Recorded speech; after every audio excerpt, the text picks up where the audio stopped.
We should not be. But would you say, because you're talking about the allied healthcare professionals, you have pharmacists and physiotherapists, lab scientists, but you still have other unions that. Would you say everybody should be, because I don't know, maybe I may be wrong, maybe I'm just thinking that the other health workers just want to earn as much as the doctors. No, which that's not true. Of course can't be a legitimate... That is not true. So that is not true. You see, because it would seem like that it's is not just true. About trying to be at par with No. That's not true. This is not the only country in the world where you have health workers. And of course, Nigeria has been in this thing for a long time. The problem in the health sector is that the members of the Nigerian Medical Association want all other professionals to be below them at all costs, irrespective of scientific leverage. That is not right. So that is the only problem. What we know is that salary structure is a ladder. Each person plugs in at the appropriate level. No person for instance, among the professionals themselves, there are those who start on grade level 7, there are those who start on level 8, those who start on level 9.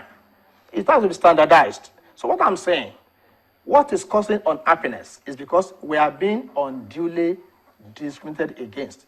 Even there is no compliance with rule of law. Court judgments are not implemented in our favor. The agreements we have reached without any disagreement again are not implemented, because even when the government wants to implement this, the NMA goes to court to say it should not be implemented for them. Have you seen the place? With President Goodluck Jonathan, and he has promised to look into all of this. How optimistic are you? And what would be the option if you feel that you're not getting what you want? Well, it isn't that we are optimistic. We decided to suspend the strike for various reasons. The first reason is that Mr. President is the highest authority in the land. We must respect that office. Number two, if we continue till after election, we know that no power will do anything, and then the Nigerian public will still continue to suffer. We don't want that to continue. And of course, as responsible people, we must also be able to say, our president has spoken with us, we should give him another opportunity.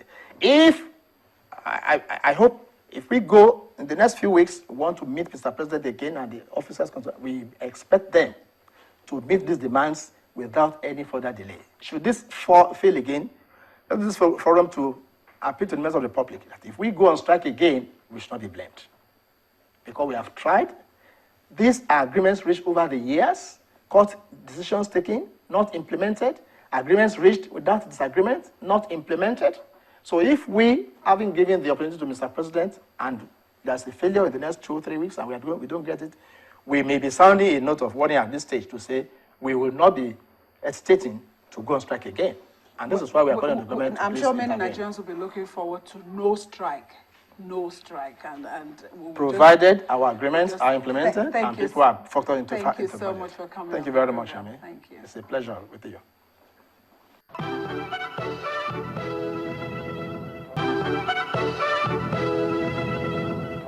Before we wrap up the show, researchers worldwide have discovered that eating fish regularly, 1 or 2 servings weekly, may reduce the risk of diseases. Find out more on why you should eat fish on our Nutrition for You segment. Fish contain unsaturated fatty acids, which when substituted for saturated fatty acids, such as those in meat, may lower your cholesterol. But the main beneficial nutrients appears to be omega-3 fatty acids in fatty fish. Omega-3 fatty acids may reduce inflammation throughout the body. Inflammation in the body can damage your blood vessels and lead to heart disease.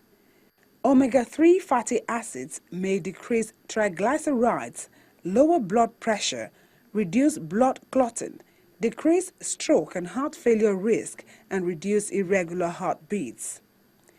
Eating at least 1 to 2 servings a week of fish, particularly fish that is rich in omega-3 fatty acids, appears to reduce the risk of heart disease.